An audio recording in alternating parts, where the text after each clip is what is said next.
Elisa's left. Okay, so we're gonna get started. The first card is Michael Kalaki.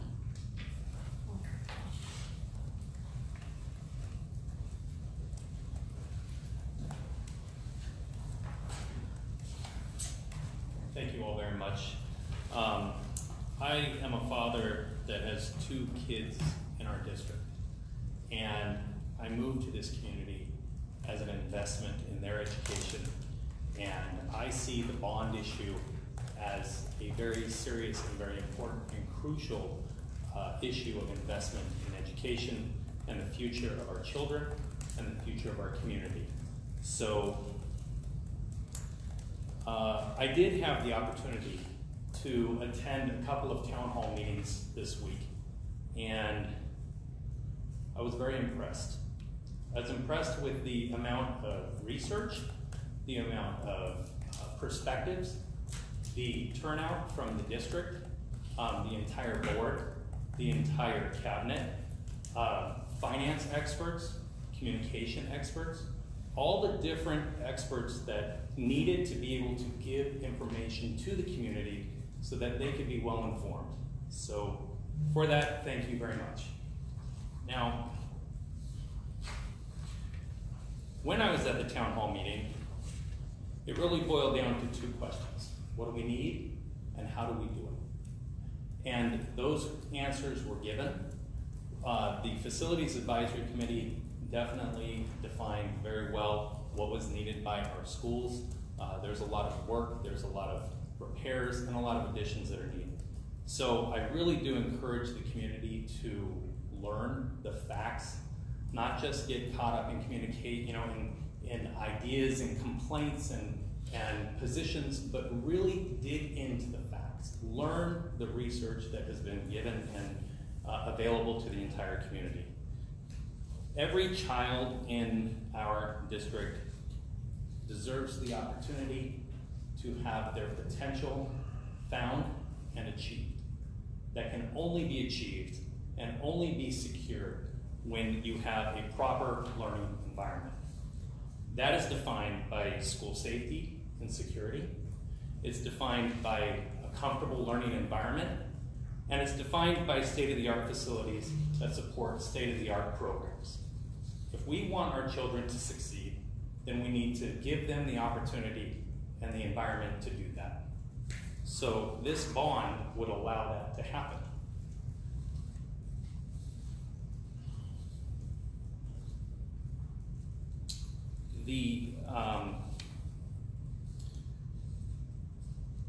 I do encourage the addition or the consideration for renewable energy sources in any projects that are going to be put forward.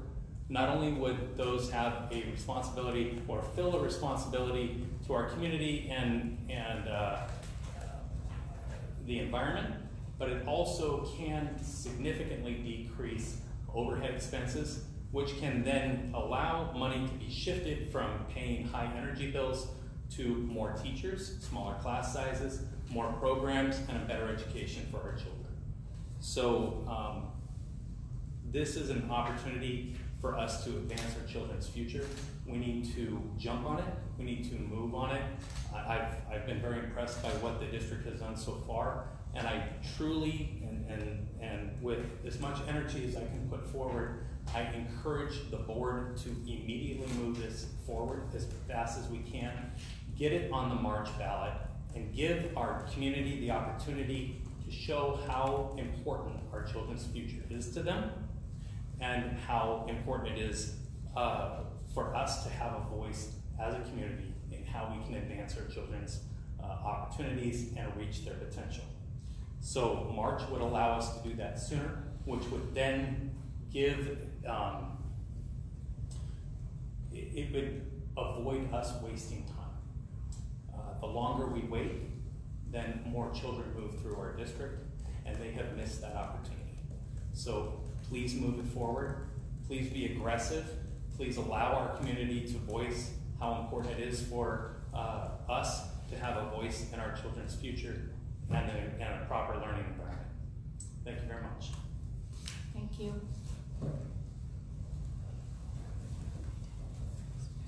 next speaker is Lauren Shen.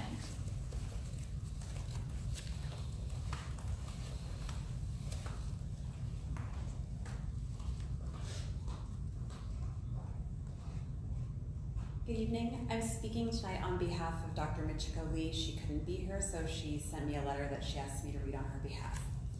Dear school board members, I am writing in regards to tonight's meeting, specifically item 10D. I may miss tonight's public speaking portion. I implore you to put forth the issuance of a bond on the March 2020 election ballot. Our children deserve the opportunity to learn in a healthy and safe environment. Many of our buildings are past due for major repairs and upgrades to support current learning environments. Our beloved and excellent teachers deserve the tools to foster environments where children can thrive. I believe the community will support a bond through ongoing engagement through town halls and presentations. We are a community that loves our schools and rallies when the need arises. I thank you for your time and consideration. Your service to our schools and community is greatly appreciated. Warmest regards, Michiko Lee. Thank you. Thank you.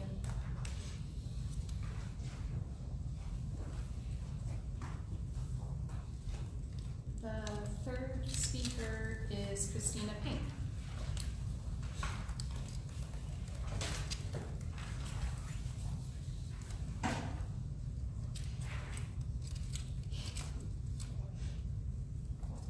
Good evening. As a parent, I stand here before you and ask you to consider a bond for our children. You'll have to excuse me as I read my notes. I get very nervous speaking to all these educated people, especially the teachers correcting my grammar. As a homeowner, I understand the benefit of upgrading and maintaining our facilities. Without this, then we incur future costly repairs. And I also know that if we don't have approved plans and money in hand, that we don't qualify for matching funds, and we really benefit from those funds. And I want to thank you for listening, all the parents, and for educating the parents, because once the parents learn what our schools truly need, they will be supportive. So thank you. Thank you.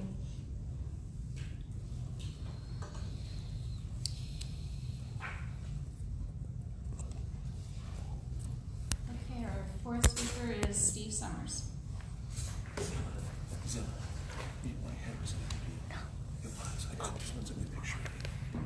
can show you the picture if you want. Good evening, everyone. And first I want to acknowledge Julie. Congratulations. That's quite a tenure. And I appreciate your service as well. And thinking of my friends and colleagues at the high school, I've been through many of those WASPs before. And I remember every single one for all the pain and hardship and hard work that the teachers and staff put in. So congratulations. I will tell you that I never had a WASP that went so easily with so few revisions. So congratulations on that. That's really a remarkable accomplishment. And congratulations to the schools as well, just for some remarkable performance. So I'm here to speak about the bond issues as well. And I have a little bit different perspective. I'm quite pragmatic and quite practical when it comes to the issue of finances. That's from personal experience, and that's from other reasons as well. But I really resonated with the program you had and the different things, and I really anticipate that we will have a bond. I actually encourage a bond. I'm not an individual that says, no way, no bond, no how. That's not me, okay? I recognize the need we have in our school district to provide quality facilities. And I want to thank Shelley for saying something very important earlier about, we're all in this together, all right? And that we all want the same thing. We all want quality facilities for our students. That is so important. And you know what? That resonated so deeply with me, because those who may have a different perspective about the amount or the timing doesn't mean that they don't have a concern with the quality education of their children. I have 4 children in grade school, all right? And I anticipate they're going to be here for quite some time. So I want to make just a couple points here that I would like you to consider, if you would, so kindly. One, the size of this bond is really going to matter for a couple reasons. There is a concern among a number of individuals, people in the community, in terms of the magnitude of this bond. And there are reasons for that. There might be Some of it's the trust factor, there's some other issues related to that. But we need to remember a couple things that occurred. I'm in the financial industry and specialize in wealth and wealth management. And we no longer have SALT limitations, okay? I mean, we have SALT limitations now to $10,000. If you're not aware, you probably knew this the last time you filed your taxes. Most people who have a mortgage can no longer deduct these taxes on their tax return. So you're basically reducing the amount of spendable cash. These are tax dollars that people are now spending on these bonds. It's not the face value any longer, and no longer is it the face value minus the deduction amount. It's actually between 25 and 50% more cost in terms of the value of that for those people who itemize. Second, there are some significant events on the horizon, including the split enrollment for businesses that's going to come up, and there's a concerted effort to change Proposition 13 itself. This is a major concern among the elderly, citizens, recent buyers of homes. I bought here. Let me tell you, my taxes are going to be through the roof, all right? And yet, I do see the value of bond to pay for certain elements, particularly items 1 and 2. I'm not going to speak to the timing. I just know it's going to be done, but I really think there's a value to the number 1 and 2. But what do we do about the rest of it? This is really important, and this is why I want to speak to solutions, not just, we don't have to be like everybody else. Everybody is going to bonds, certificates of participation, other funding sources. We have a community, and I appreciate the words of Mike, and Christina, and Lauren, and the words that James is going to share. We have a community that will come together in ways you cannot even imagine yet. You really can't. We have an opportunity. If you take, my suggestion is this, and I mentioned this before, take care of what's needed to be done. And then take Jim Barger's recommendation. Let's build an endowment, but not only for facilities, but for our district. How do we do that? We can do that through a comprehensive campaign, not a capital campaign, but a comprehensive campaign that engages homeowners, business owners, parents, teachers, staff, alumni, intra-district transfer students, intra-district parents, alumni, very broad. I talked to someone about this. They were concerned, well, you know what? It's always going to be the same people paying. Well, it's going to be the same people paying if those are the only people you ask. A campaign, thank you, Lisa. A campaign can be so broad and so effective at bringing this community together, you would be surprised. Let's limit the bond, please, so we don't jeopardize a parcel tax in the future, and let's come together with a campaign to really accomplish our goals. Thank you for your time. Thank you.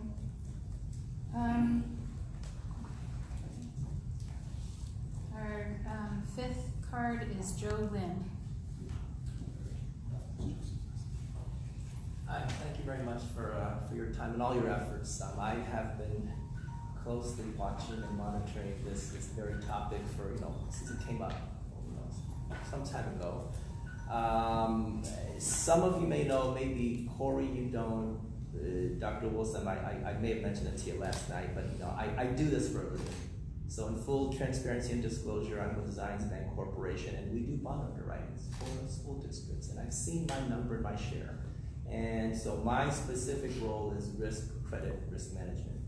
And so what I would like to sort of share with you, because it really, what you have to decide is when and how much, right? So as you go through the categories 1 through 4, when and how much. So maybe if I could share with you some of my knowledge, and I've been doing this for about 27 years.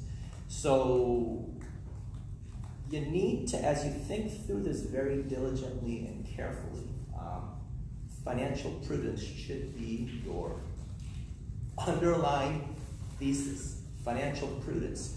Why do I say financial prudence? I am convinced, and I saw the list that closed to $210 million. Yeah, 1 and 2 is absolutely, it needs to be done, and we need to finance that, right? So it's very important, but as you think through the thought of financial prudence, think about sort of, how can I articulate this? On one hand, what is in the best interest? What is nice to have? What is good to have? Also, on the measure of risk, you're also thinking through the probability of success. whether it's in November, whether it's in March, whether it's a year 2022, whatever you as a body decide to do in your resolution, right, the probability of success, and I will articulate this in all honesty, the $85 million for the school auditorium, that's 40% of the $210 million, that's, in its aggregate sum. This community, many within this community had a major issue with that specific line item this last go around. That's why I believe it was sort of put to the side. There's alternatives to doing that. I've been in that auditorium many times. You don't necessarily have to bulldoze it. There's other ways of doing it. And you need to take that into consideration of, and to the best of my knowledge, in the past 7 or 8 years, our enrollment is down, right? 3,200, 2,900. So with everything in consideration, is the $85 million in our best interest, right? A couple of things that I do want to point out, and maybe some or all of you may want to understand, but just in case. The thought of we should do it now, we are at a historical low interest rate environment. That is flaw number one. Remember how the bonds work, right? There's subsequent what we call takedowns within that overall limit. So that takedown could happen 4, 5, 6 years from now, and you have 36 months to spend that particular takedown. I'd be doing something else if I could predict perfectly what could happen. Right? And my point is, you can't predict where interest rates will be 12, 18, 24 months out. So one of the premises that you use of now is the lowest time, best time because interest rates are low, don't follow that. The other thing is if we perhaps do it now in the March ballot, the notion of there'll be less things for the voter to think about because November is an election year. That assumes that the mental capacity of the voters within our community is that small, and we're not. Many of us are rather educated people, and I assure you, in addition to the presidential election and everything else that comes about, many of us, all of us, have the capacity to vote on and have the capacity to take on something as this important. The last item two more things, please, quickly.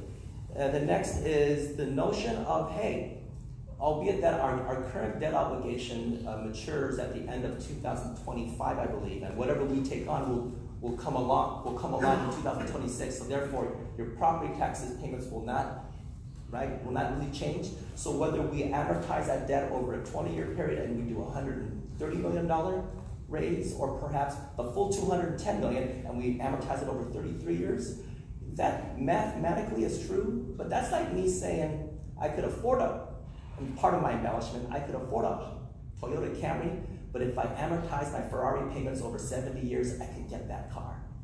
There's a mismatch. You just have a couple of seconds. Alrighty, and the last thing is, be prudent, take your time, you will come to the right decision. Thank you. Thank you.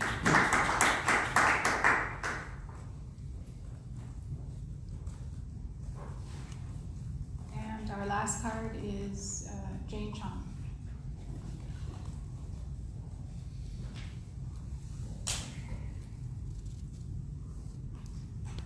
Thank you. I just want to say thank you, Julie, for your assistance. And to the board, I want to say first and foremost, thank you so much for engaging the community in this kind of monumental effort. I think it speaks volumes to the fact that you have all heard what the community is saying. And I appreciate that effort being put forth from everybody.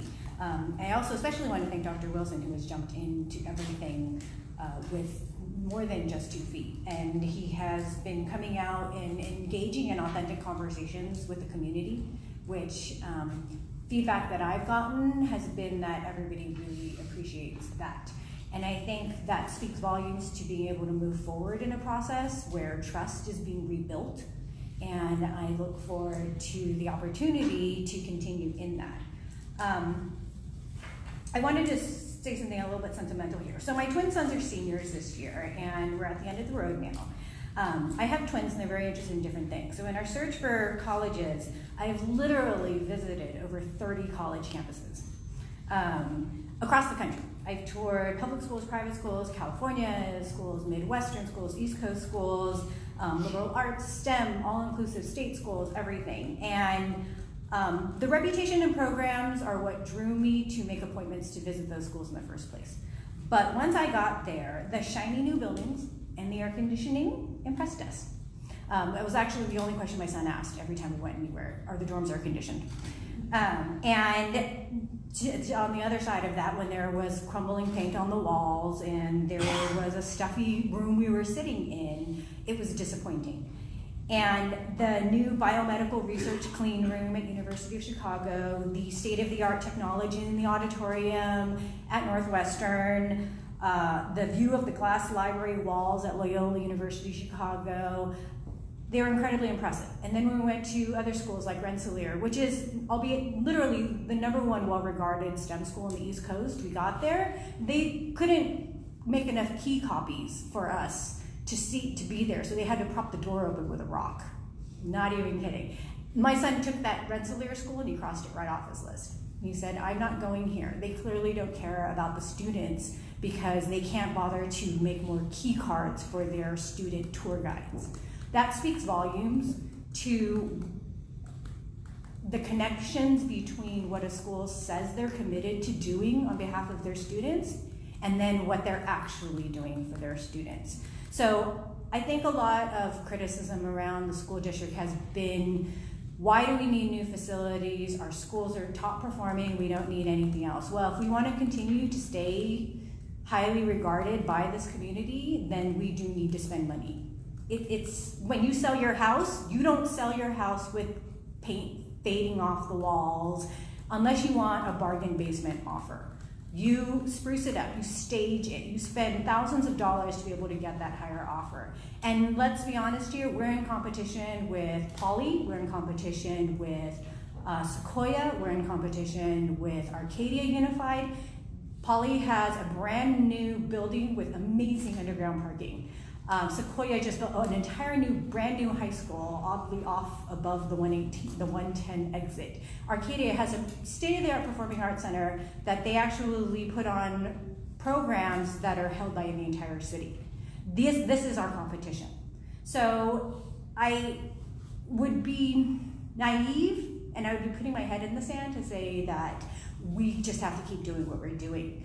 The flip side of that is we have to make sure that our programming and that all of the things that we are doing are meeting the whole student that we hope to actually educate and prepare for the future. So when we're looking at all of these facilities and all of these capital campaign and all of that, we have to always remember that the student is going to be at the center of that. That everything we do doesn't need to be for the shiny new walls and the shiny bells and whistles and the name plaques, but it really has to be something that's going to serve a purpose for each of the students so that they can be successful as they move on from here.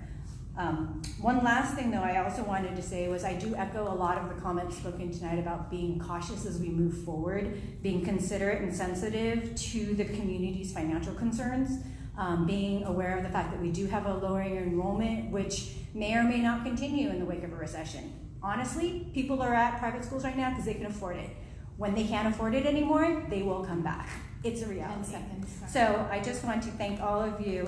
And I do want to say one last thing is that as we move forward in the cost project list, that we do vet those a little bit more closely because I think some of those may be a little bit outdated. Thank you. Thank you.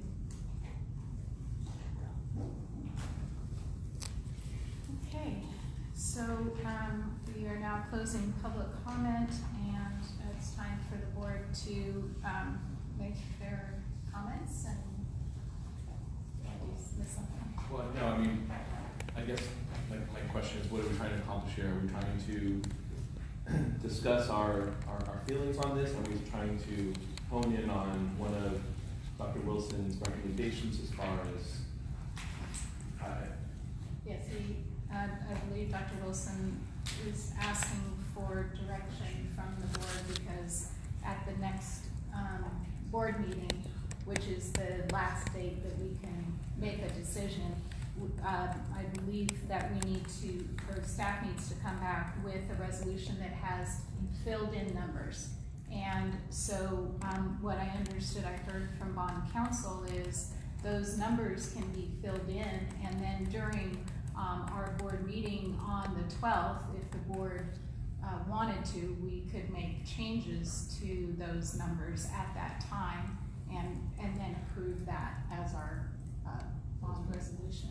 So I think that the idea is that tonight we're going to fill in those numbers, but they can be revisited because we will continue to have town halls, thought exchange, and the public being able to communicate with board members until the next board meeting.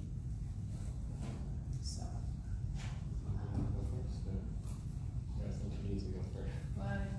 I could, would you like me to read what Mr. Norgard wrote? Oh, okay. Or Yes, everybody he can't just- vote, but it's good to get his input, but we probably should have done that. Oh, Okay, what whatever. are your preferences? No, again, having not been here tonight, but he did say, I favor a March election and 200 million-ish for reasons discussed, and points I would have raised tonight, but keep flexible because we really want to continue to reach out to the community for input. So, yeah, it's exactly what Mrs. Link was saying, the idea that we want to continue to reach out and hear the public as we move forward. So I'll certainly echo that. I've read through the thought exchange comments. I've been at both of the community meetings. Great to hear. It's great to hear that we have the thought exchange, and you guys all, if you haven't seen it yet, I think Stephen's taking us through that, so we can continue to solicit comments through this process. It's hard. I mean, the community really, I've heard from a lot of people who really do want to see a number on a page so we can at least start digesting what that means. Certainly we've seen a lot of questions, we've seen a lot of questions about what the tax implications are. I think that for those that did come to the meetings or have seen the presentations, we have seen from KeyGen what the various scenarios look like. Of course, nearly any of them continue with the same taxation rate. Of course, as Mr. Summers pointed out, for many people that is not tax deductible anymore, so we just need to obviously think about that. But I've said it before, and I think my feelings on this continue as I even talk to more people and read the thought exchange. There certainly are people who would love the 200 million, but I've gone through the list, and if you actually start to look at what it costs when you start to phase them out over time, and that was the other column on here, the 200 million is what happens if we did it all today. And so that 3 and 4 list looks really daunting when you start to look at what it might take to do that. I think I've done the sum, and I've had to make a few assumptions because some of them are TBAs, but what is today 146 for 3s and 4s is actually about 255 if we do that, and that's just the 3s and 4s. So there's a lot of things on this list that the district, even at the max bonding of 200-ish, which we think maybe thought we maybe could get to, there are a lot of things that need to be vetted on this list, and in the interest of not making promises to the community that the district can't keep, I think that it's challenging to take those on right now. If we look at just the stuff that is 1s and 2s, doing that same kind of analysis, and again, there were some that were TBA, so I had to kind of fill in, but I come up with about $80 million of projects at some sort of phased out rate that I know that it's not perfect. We don't have plans in place to do these over the next few years, but there's a thought behind some sort of timing rather than just looking at today's price of 210 million. 210 million doesn't get us nearly all the things on the list. It gets us about half. I do feel like the committee, having sat through nearly all the meetings, was very much behind the 1s and 2s projects, and I think that that's really where this district needs to start, and then come back. I think that we're kind of at a crossroads here. We have financial issues to deal with. We have a brand new superintendent who is going to want to put his stamp on our district. along with the community input, I think you're really good about reaching out to the community and understanding what the community wants. And I think that that needs to continue before we really dig into those other projects, just to make sure that, you know, we don't know what this district's going to be. Is it going to be an arts district? Is it going to be a science district? Who knows? And this 3s and 4s list commits us to a lot of, I mean, as it was raised, it commits us to a large performing arts center, which maybe that's not the focus of this district. I don't think we know yet. I think we have exploring to do. And I want you to have the opportunity to do that and not be saddled with a huge bond right away. And again, this is my opinion and talking to many people in the community that certainly many of them don't want a bond, but they do start to see the need for maintaining our facilities. And back to some of the comments that was made from the community here, I want to make sure that that first pass is successful. So I'm certainly more interested in the kind of scenario you're talking about, maybe an $80 million number. And then I think I would be all for, in 2 years, in a 2020, 2022 timeline, coming back for an additional amount once you've had a chance to look through. And I look at you because I think that we're looking for your leadership in that part of it. What's our district going to be? And obviously, the community's involved in that too. But you have a vision, and I want you to be able to execute it. And I want you to have the facilities that support that. So that's my 2 cents.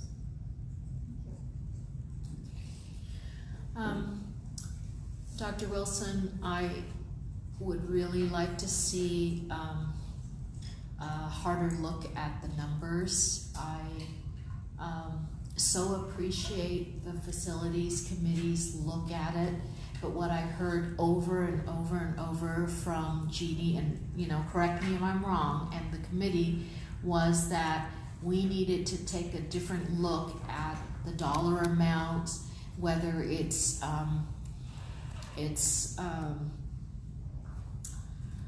allocated properly in terms of the actual costs. I want to piggyback on what Mr. Corey is saying, is that there are some projects that I looked at and I think it's going to cost a little more than what was proposed on those numbers. And I want to make sure that when we are talking to the community, it is what it actually says, as close, as accurate as we can get it to the community, because I heard Jeannie say that we needed to look at that and make sure that we have the right numbers when we're going out in the community. So I still am interested in seeing a multi-approach to you coming back. I'm not as interested in a winner take all, like an all or nothing kind of approach. I want to see, well, the low numbers are the 1s and 2s, but I want to also have you evaluate and look at what's a mid-tier bond, if you will. What would we look at? What would we accomplish with 100 million versus 200? Because if the state is matching our funds, going after 100 million and then matching us would give us the 200 million that some people are talking about. But we have to have the actual numbers, somebody kind of looking more detail, a contractor that understands what it's really going to cost. And no, we can't be to a dollar so accurate that we can project something 3 years from now or 6 years from now, but a closer study and look, because we had the one contractor or the one give us these numbers, but we want to make sure that these are vetted and that they are accurate. So that's what I heard from Jeannie, and I want to make sure that we're voting on what is, you know, what's accomplishable, because the previous one underestimated or overestimated what it would cost to complete the project, and I don't want to mislead the community in saying something and then we don't get it done. We want you to be very successful in your vision and accomplishing it for our students, as we all do, Mr. Chang? Well, You know, the last couple of years, seeing the community is changing. So, after serving for school for 18 years, I'm dealing with 2 decades. You know, for the human being, your life circle probably lifespan probably is about 70 years. You phase out. For the building, the life probably 20 years.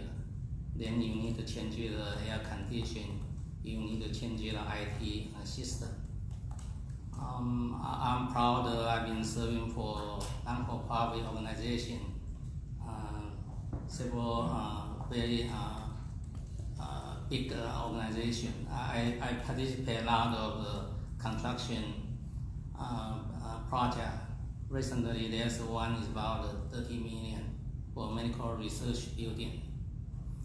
So what part I'm seeing is probably is a little bit different from the newcomer or the new parent. They are the kid in the kindergarten or first grade. Yeah, my kid is 32, 28, and right now they are successful, and they are classmates. Some they are working in the Facebook, Google, Tech Medicine, UCLA Medical Center. Because from the K to 12, I think they accept the first class public school education. You may not realize because you are inside. But think about when someday your kid graduate and go to the East Coast or stay in Southern California, you see your kid totally is different from the other kid from the neighborhood school district. Our kids, they are with the 3A. They can talk about the academic, their performance in the athletic, all is successful. Don't underestimate your kid. So just give your kid a very basic building to learn from the K to 12. You need to create the opportunity and learning environment aggressively to your kid. That's what I give to my son, because if a school district they are not ready for last 20 years, I take them to the outside research center. So that's really you need to think about. Don't just too narrow-minded think whether we can overcome all the finance issue. Because of financial issue, we appreciate all the citizens participate. But you vote for school board, community member as a school board member. So it's our privilege, to exercise and use our brain to decide which direction we have to give to the community. I think for the last 20 years, it's positive and successful direction. It's not like someone just mouth out and keep negative. Because if you don't believe this school district, take your kid out to private school. Nobody avoid you. Because of private school, some of the private schools provide a very good environment, learning environment. Because the donor, they give the money.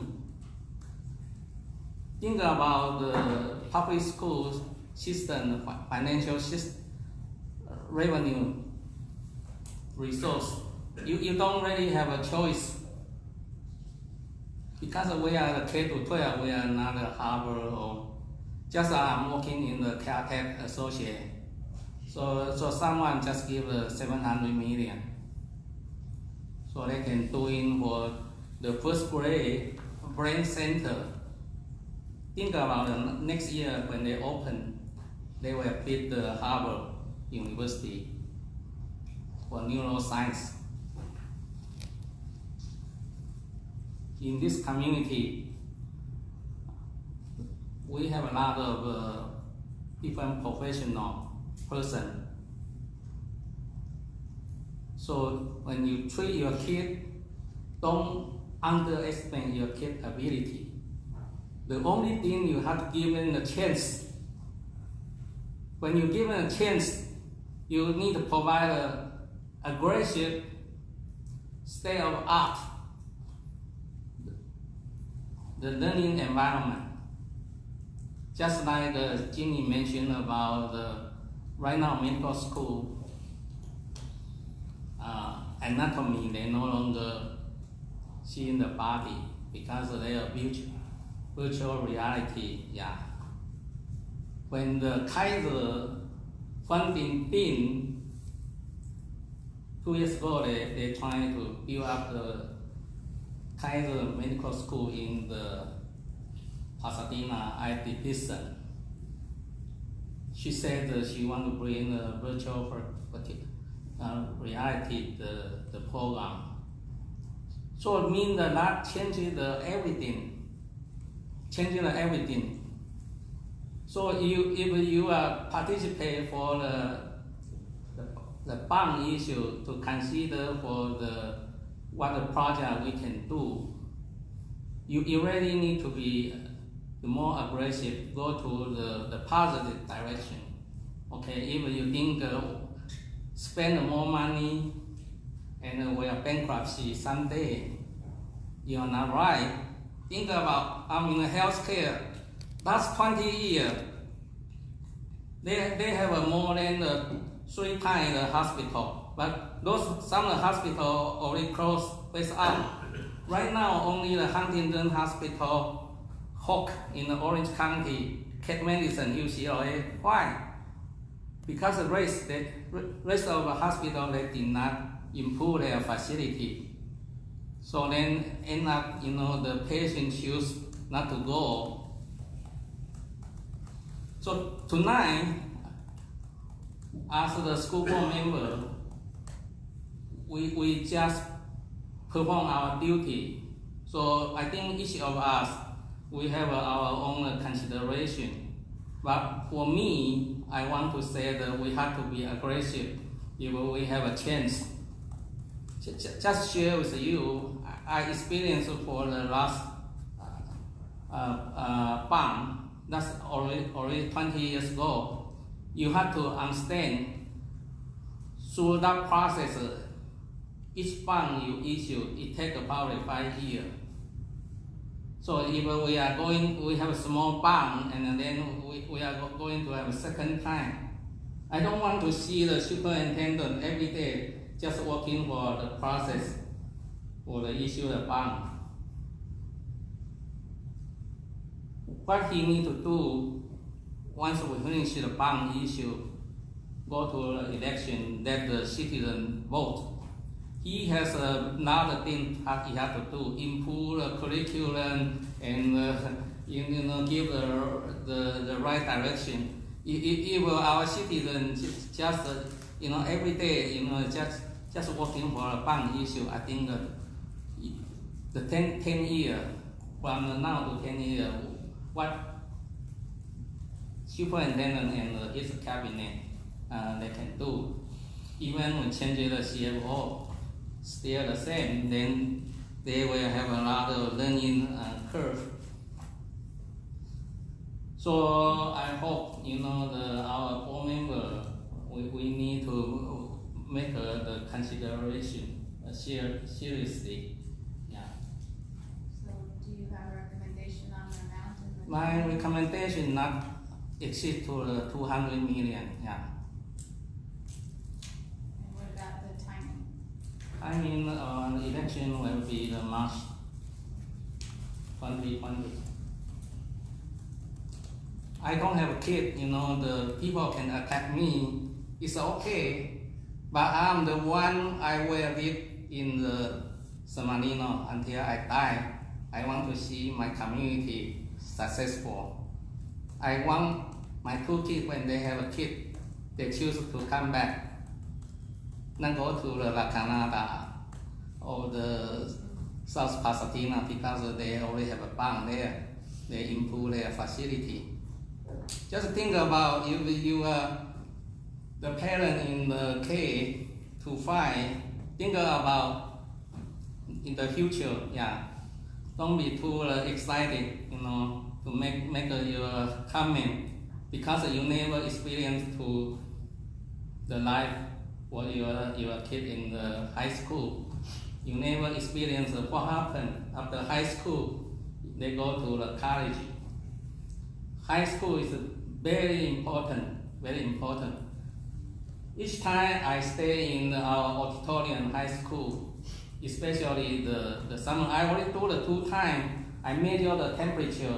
One time I asked the project in the screen, my God, 80 degrees. You ask your high school student doing the tension.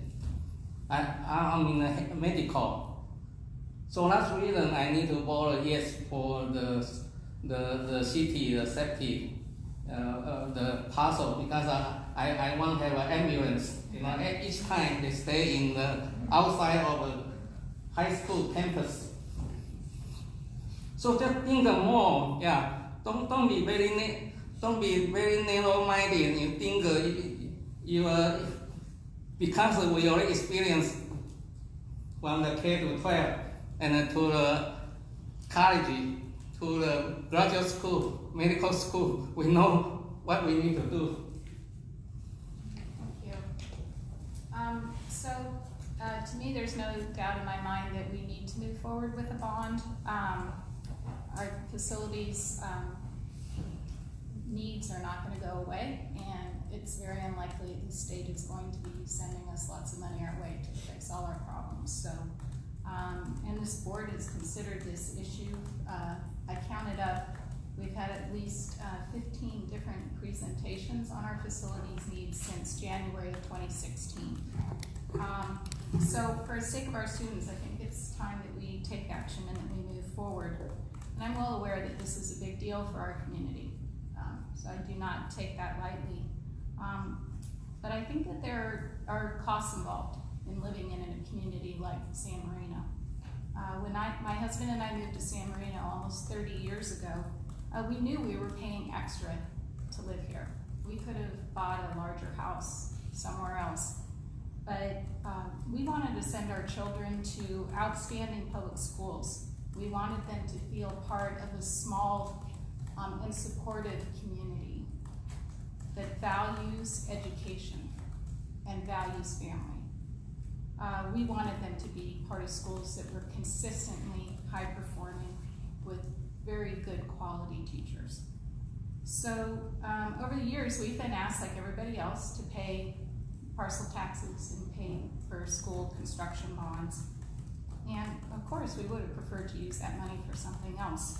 But we understood that we were making an investment in our schools and in our community.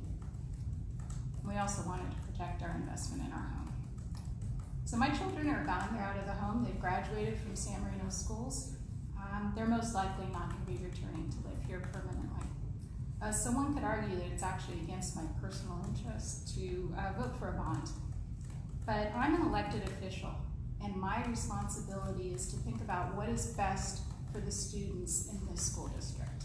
That is my responsibility, not what's best for my paycheck, for my pocketbook, or for myself. So back in 1996 and 2000, San Marino residents decided to invest in their public schools, and they passed a facilities bond. My children benefited from that investment from this community. So just as residents did before me, I am willing to pay it forward and do my civic duty to invest in the schools again for the benefit of our students today. So as has been said tonight, the question is when and how much. I'm in favor of a March election. If the bond passes, we'll be among the first to get in line to get some of the matching money.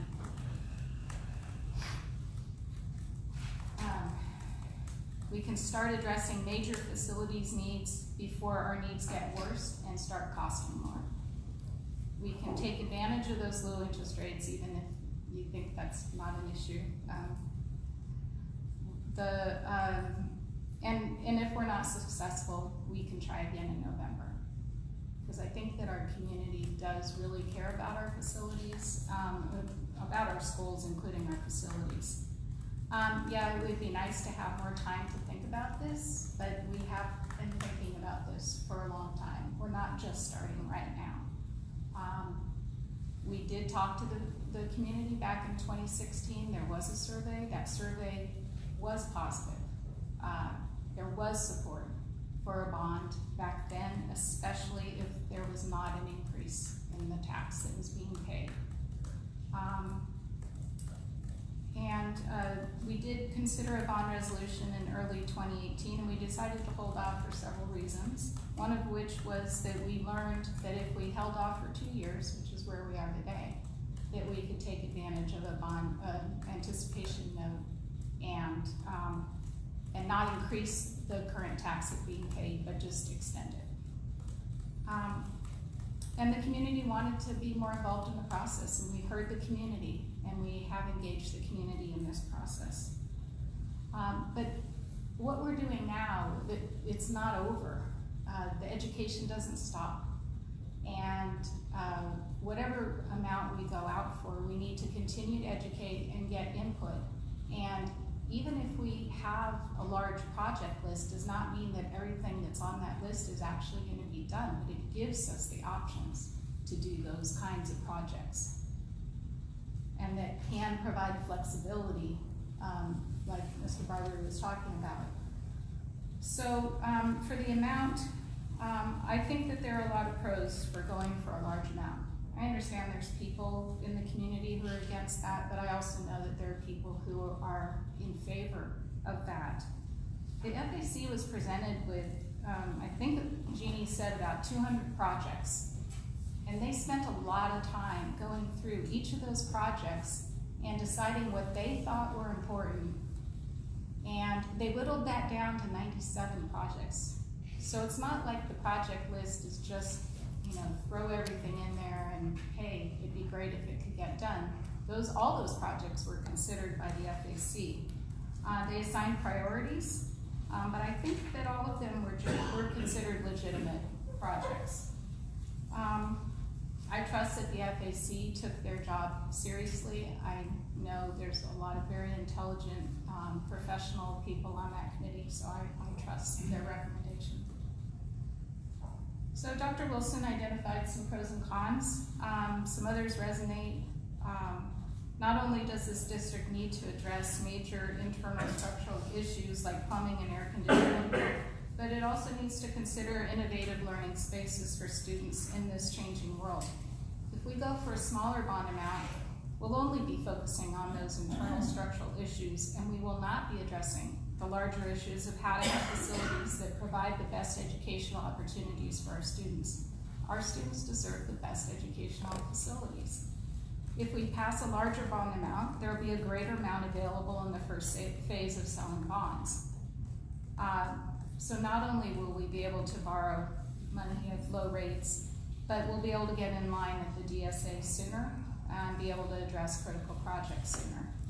Again, I just think the longer we wait, the more expensive the project's going to be. The residents will be paying what they're already paying right now. I understand the deductibility issues. I wish that those laws were different myself, but they currently exist.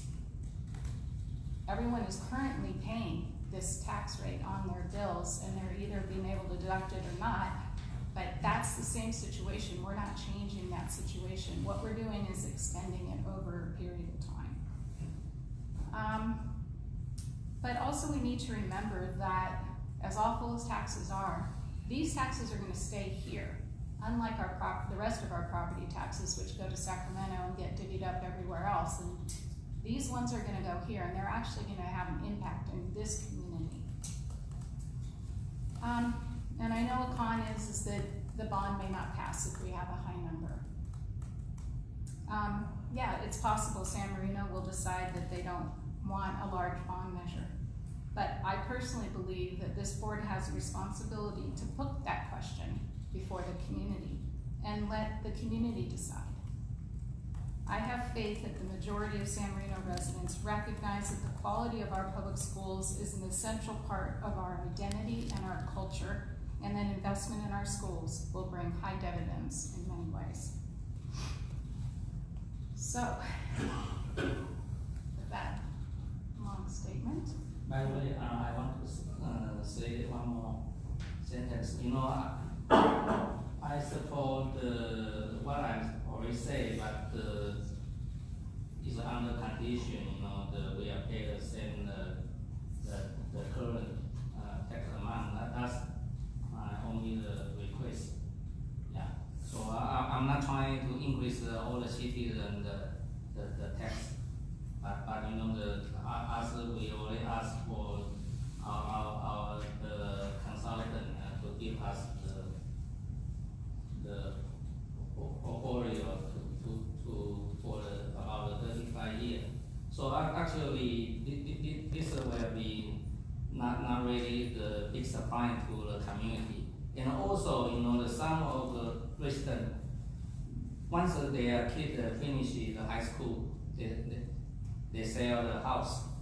So mean from now, 2020 to 2025, when we finish the current bond, actually some they already move out. So mean the newcomer, they take over. So every citizen they already have an option. Yeah, this is not we have forced the people to pay the tax forever. And you have to understand it is very important because this is just I think the only resource you can improve for your facility. Yeah.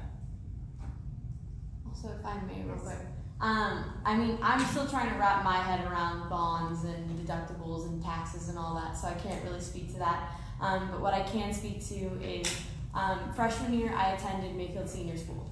The reason for that was being that they had a couple better facilities and they had a couple better programs than San Marino did, unfortunately. However, I made that decision because of the career path that I was looking into and just the reality of the programs being better. So I can say that competition is something that we have to face, and it is a reality that San Marino is going to continue to face. The reason I came back is because I had two older brothers and I knew the experience that I would have at San Marino was going to be an incredible one. However, there are students that are now entering the community that don't know what it's like to attend San Marino High School, and they don't know the benefits of attending the high school. So it's now a question of, it's a fight of getting people to want to move into San Marino so that their kids can attend the schools, as well as keeping the schools within our community. And we can really only do that by creating these facilities that keep them engaged.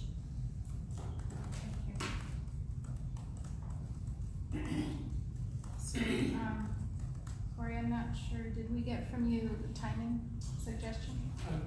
I'm with the smaller starting bond, and then Right. definitely, and I think that I'm kind of in a bad rap here because I'm not about not doing everything on the list.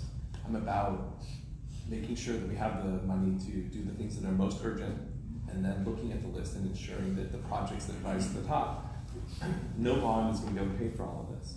So I want the current administration to be able to decide what they think they really want and which direction they really want to go. So I'm fine on a smaller bond in March. And ideally, I would like a second bond, if it were to be 2022. I think that in a couple of years, I think Dr. Wilson will have the time to get his feet under him and understand which direction we might be going. And I think we should start there. I think September 2021 would be a good time for the district to come back to us with their ideas and the facilities plan. Because that would give us time, if we wanted to know March 2022, to continue to engage the community. And I guess my thought on that is that if, as I was trying to say, maybe I didn't say it well, if you go out for 200, let's say, we know that we can't get all the 200 up front, so you're gonna let's say 50, 50, 50. Okay, 4 50s. That still that's not gonna happen really quickly. So that gives the superintendent, it gives the community time so that you'd have sufficient money to start addressing those critical needs. And you could also take some of that money to start paying for an architect or someone to provide some plans and get you ready and started so that when the next phase comes, you can move forward. But I'm not sure that we have to know today exactly what we're doing.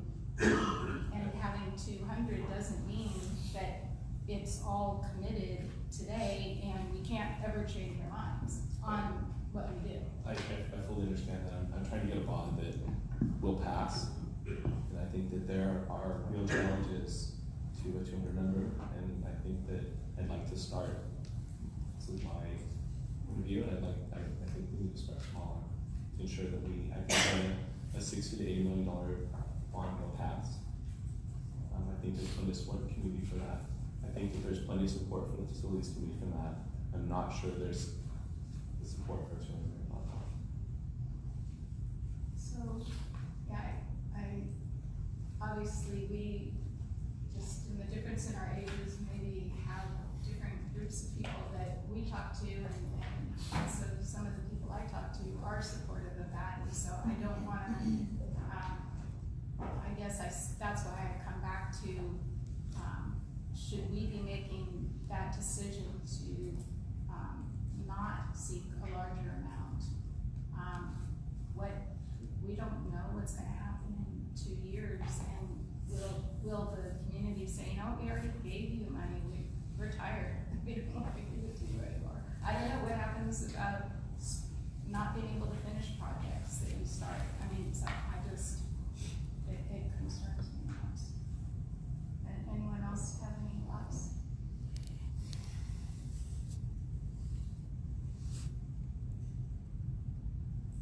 So we need to get direction. I think we can make a motion because I think you have enough, right? You have Chris.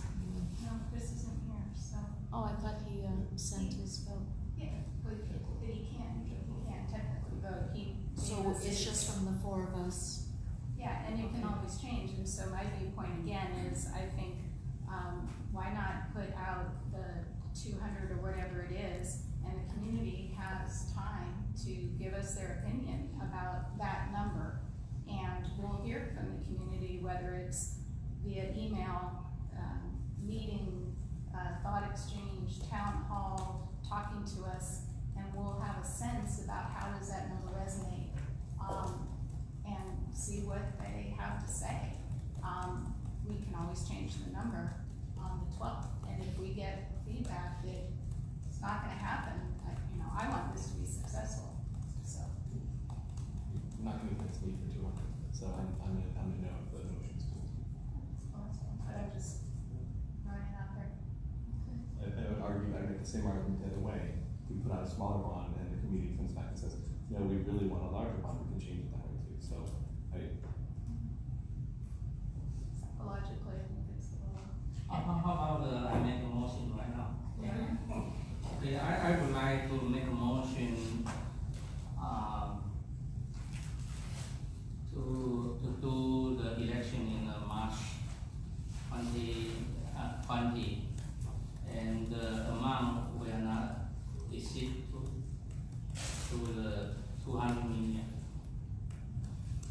Is there a second for that motion? I would still like Dr. Wilson to do the 1 and 2 plus 1 in terms of looking at the information you were given.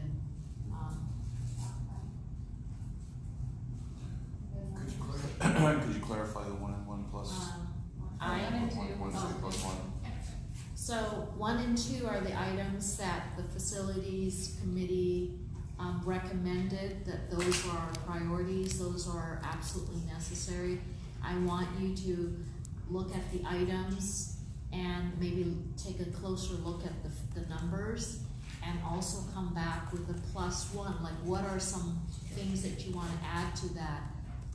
So that was what I meant by low, medium, Would there be instead any of just, ceiling? the ceiling would be the 200, right, that, Mr. Chang has mentioned, So are you making a modified motion?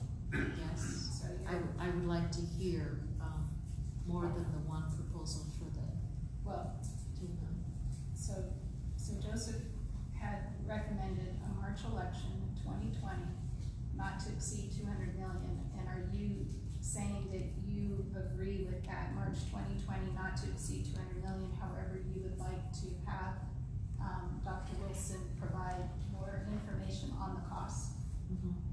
the cost, and, take a closer look at the projects. The 1 and 2s, there's not much discussion on that. It's not a matter of if, but it's when we're gonna get it done.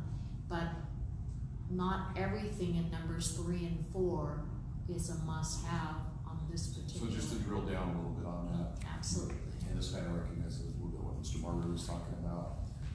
One of those projects, let's just say in priority level 3, would match the vision of the school district moving forward as represented by Right, the staff's because- vision of the future of Right, education here in San Because I Diego. don't wanna just do maintenance, I want to support the vision that the community has for their children and for us in terms of education. Delivering the best education means that we have to equip our teachers with the tools, but also the facilities.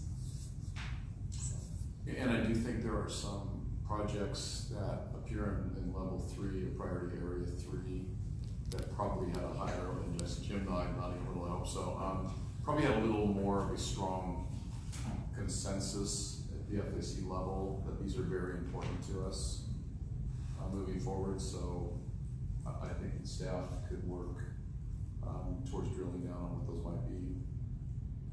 But I think that's what I hear you saying, is come back almost with, what are sure bets that would match the, future directions of the district? Versus speculative, which I think Mr. Marbury is alluding to here. So, You know, the 1 or 2, if I think it's just resolve for some engineer issue, Yeah. like take care of air condition, yeah. So then once you issue the bond, then the community is either, once the finish, you say, oh, what you have been done, so I don't think will be significant, yeah. Well, I don't hear any discrepancy even amongst the comments or the board members about priorities 1 and 2. Sounds like there's pretty strong support for that. So now it's really a matter of looking at what appears next in that list, and what is important for our school district, for our future students, for our current kindergartners, the class of 2032, as we look forward to the kind of instructional space that will support an optimal learning environment for those kids. That's what I hear you saying. so can I take a stab at your motion, or do you wanna make? You take a stab, So but aren't we voting on Joseph's well, you motion? had brought up, yeah, we don't have a second on this. If you second Joseph's, then it's March 2020, 200, not to exceed 200 million. If you're not seconding, then, and you are interested in a March 2020, not to exceed 200 million, but with a review of Dr. Wilson with more information, then you could make that motion.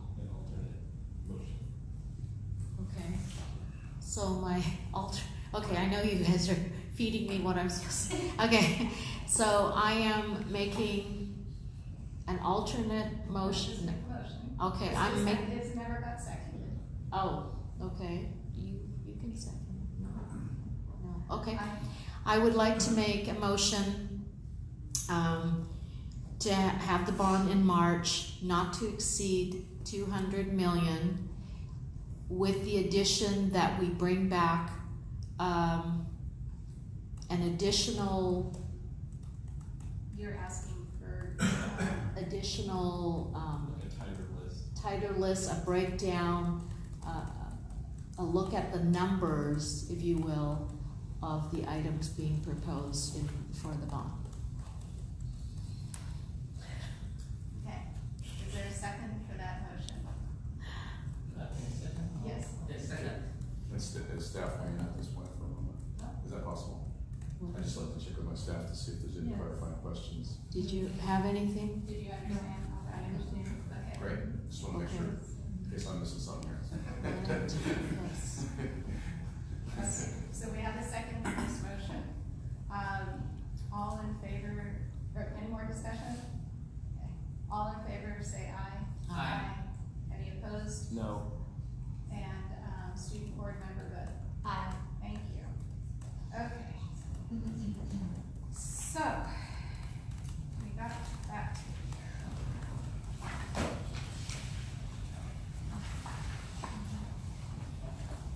Okay, so now we move on.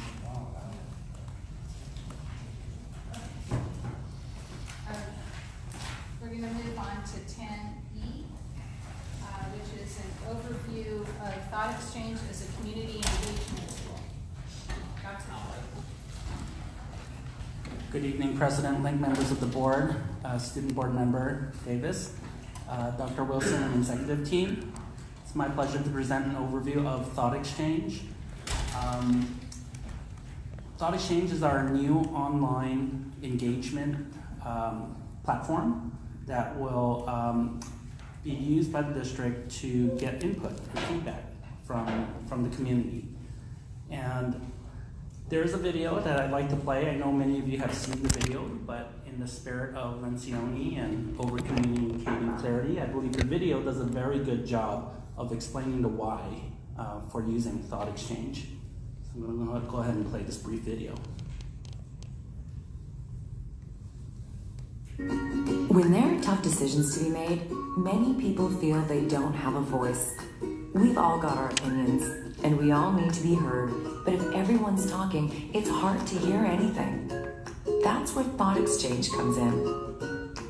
Through Thought Exchange, you can express what's important to you, things you care about, things that matter. And you can express your opinion whenever you want, day or night, over coffee or in your pajamas. Then you can share your thoughts with everyone else in your community, and you get to see what's important to them, maybe things you haven't even thought of. You can ponder those, then add stars to what you feel most strongly about. That way, the things that are most important to people rise to the surface. The result is based on what the community cares about, including you. And when there's a tough decision to be made, it's balanced and informed and made for the right reasons. Thought Exchange.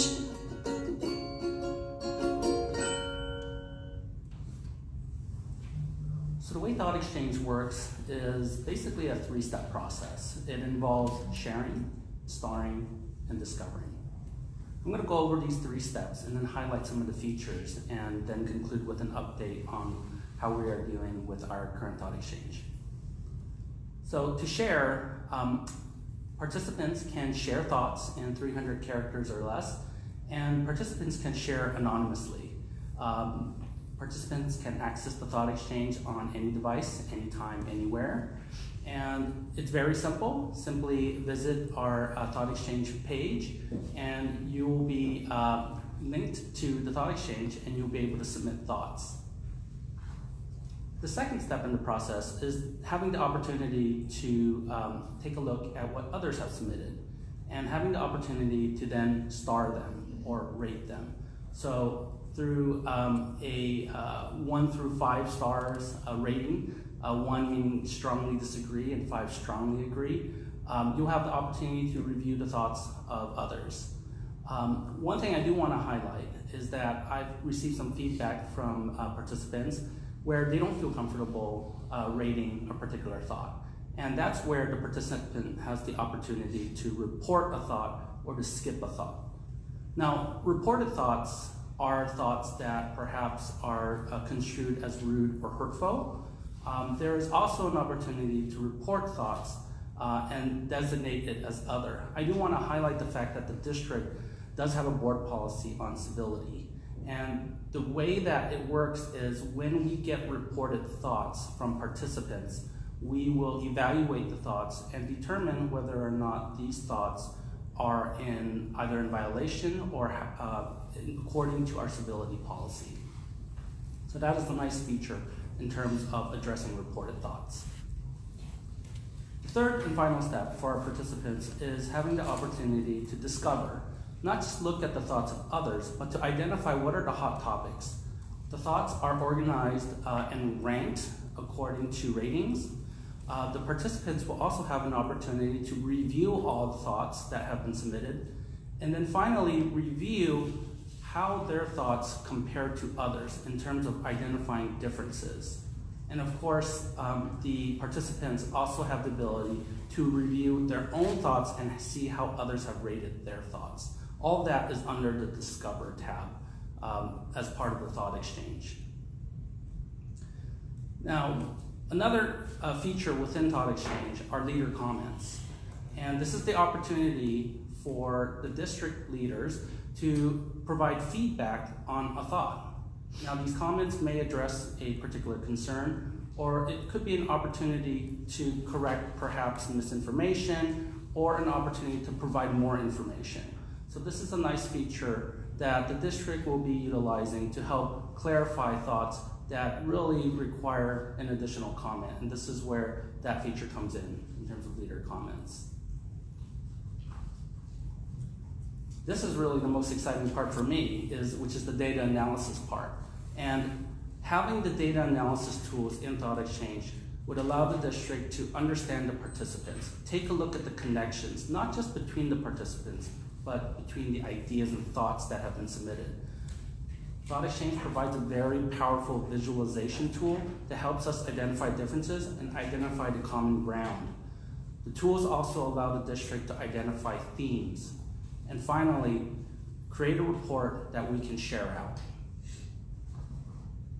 So in closing, Thought Exchange is available now. It is a powerful tool for stakeholder engagement. We launched our first Thought Exchange regarding the proposed bond last Thursday. At this point, we have over 160 participants with over 120 thoughts that have been submitted and over 4,000 ratings. This is a very powerful tool for increasing transparency and is very easy to use. The district intends to use Thought Exchange on a variety of topics. I've been working with Mr. Kurtenbach, and we've already created 3 additional Thought Exchanges in regards to LCAP. So I encourage everyone to visit our Thought Exchange landing page, which is smusd.us/TE. In conclusion, I do want to thank the board for your support in innovative tools like Thought Exchange and engaging our community for their input. That's it. Thank you. Are there any public comments on this? Oh, we will wait. Sorry.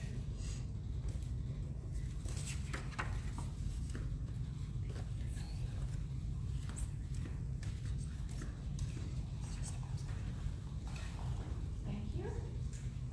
Ms. Aranda, can you come up and speak? Good evening, board and our student board member. Wow, once again, Stephen Choi, what a wonderful, wonderful,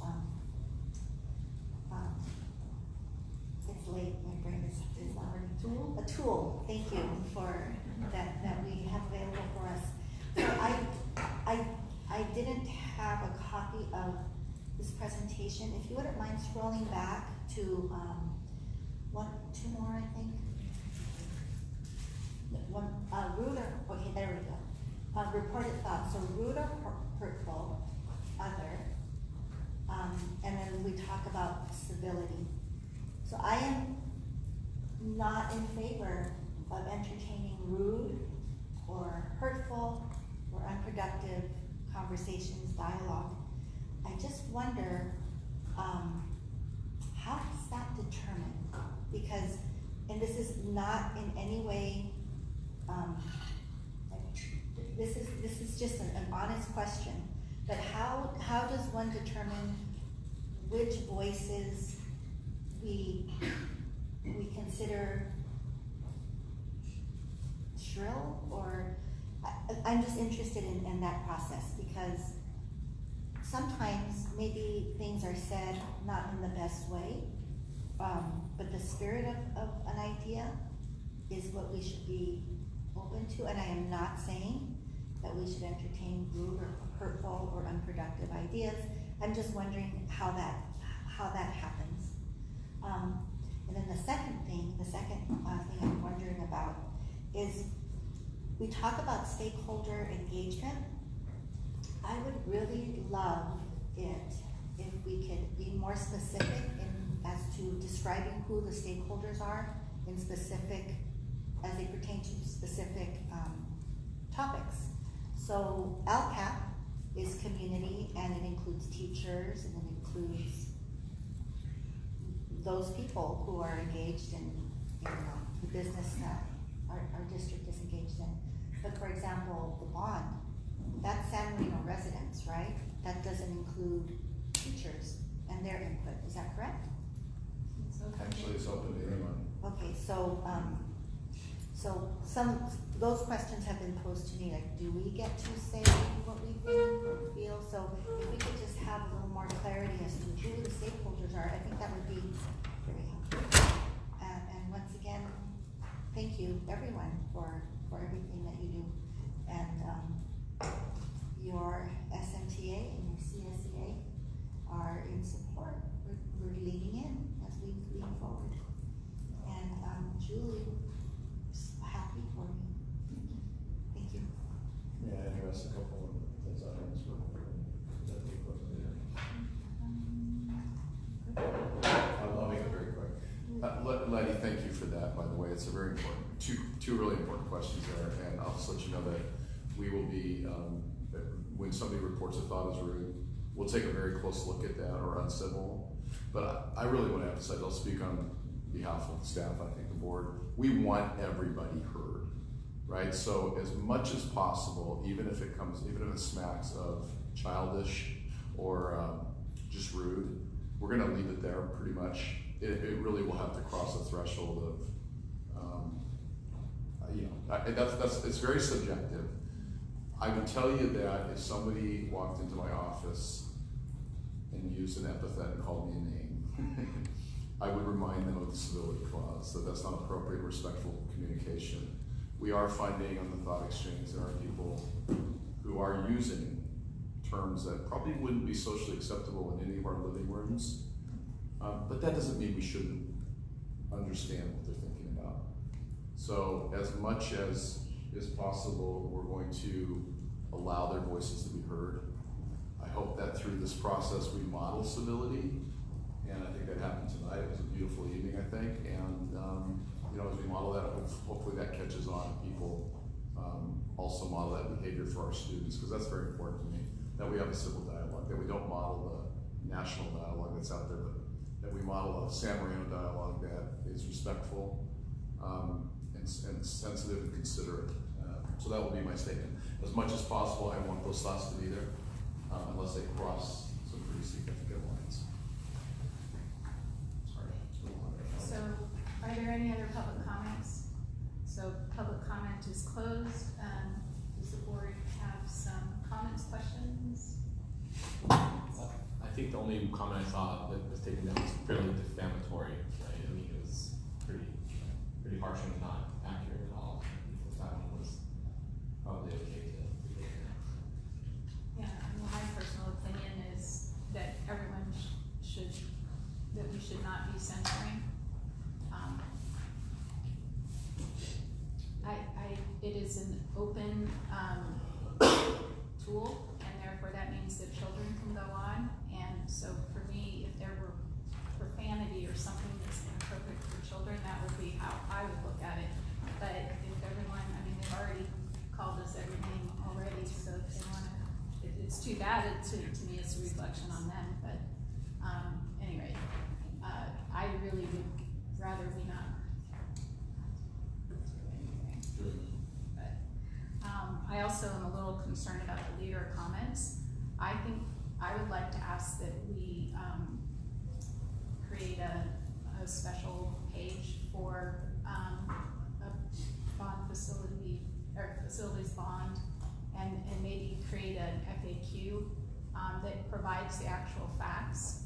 But it sort of goes back to what is rude or what is uncivil in terms of what are we gonna comment on everything or just some things? You know what I'm saying? I'm a little concerned about Well, I think that's one of the comments that I've heard, is like the arbitrary, like there's like the one you put up, I think might be one of the only ones that has comments, and it's just like, it's like, that's your point, it's like, where do the comments go and who's commenting and what? I think you're much better off setting up a fact page that addresses the issues that are raised. I think that that's probably the best way to approach it, rather than trying to insert the comments in there, because it also gets kind of clunky when you start to put all these comments in and they kind of set aside. I don't know, I think you're right. I mean, it is frustrating to see blatant misstatements of facts on there. I mean, we do not have 50% of our students are out of district. But you know, it's frustrating, but I think what we need to do is educate with the facts in a way that is not drawing it, you know. I don't know, that's my personal opinion. That's what I would good like advice. to ask.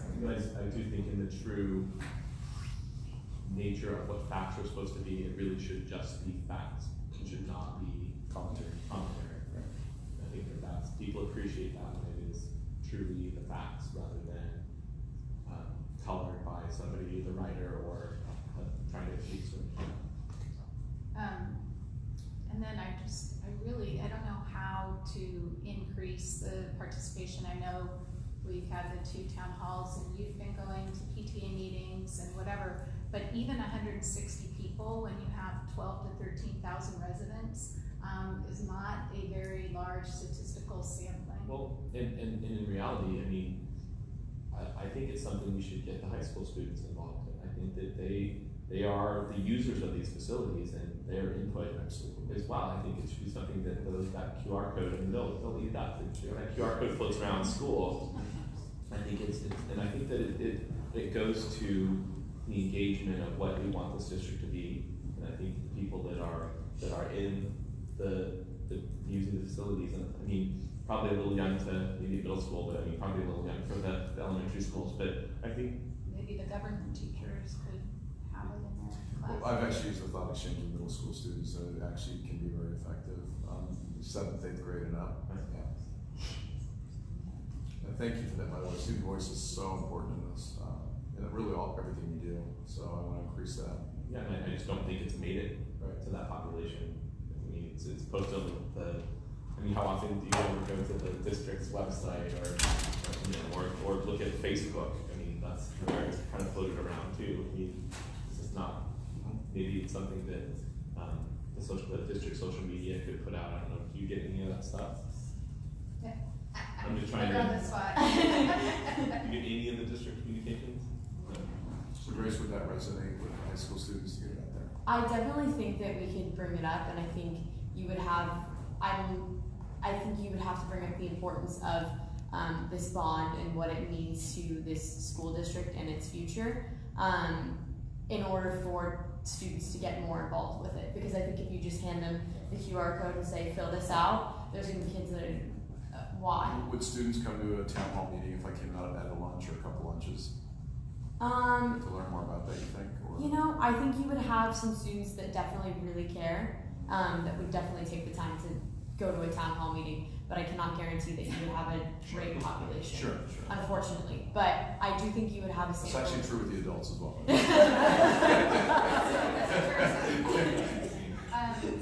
But also we have to remember that there is a group of high school seniors who can vote in this election if we were to have one on March 3rd. That's very so this would be a great way to get them to get involved with their first vote possibly.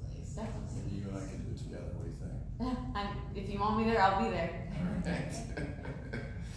Okay, are there any other comments, questions for Dr. Choi?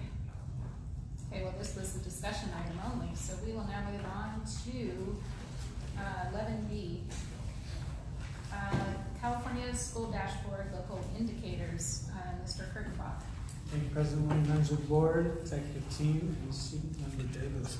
It is my pleasure to bring to you our local indicators, which we are required to report on in open session. This is not an action item, this is just information. I am here to talk to you about 5 state priorities and how locally we are to measure them with our own measurement tool or a tool provided by the state. Report them to you, and then report them on the dashboard, and after having done so, we will be categorized as met. So all this information is already been uploaded into a draft version of the dashboard for our school district, so tonight is the last box to check off. Priority 1 is appropriately assigned teachers, curriculum assigning instructional materials, and safe and clean functional school facilities. You will see that we have 0 teachers out of assignment, so everybody is teaching within their credential. We have 0 students without access to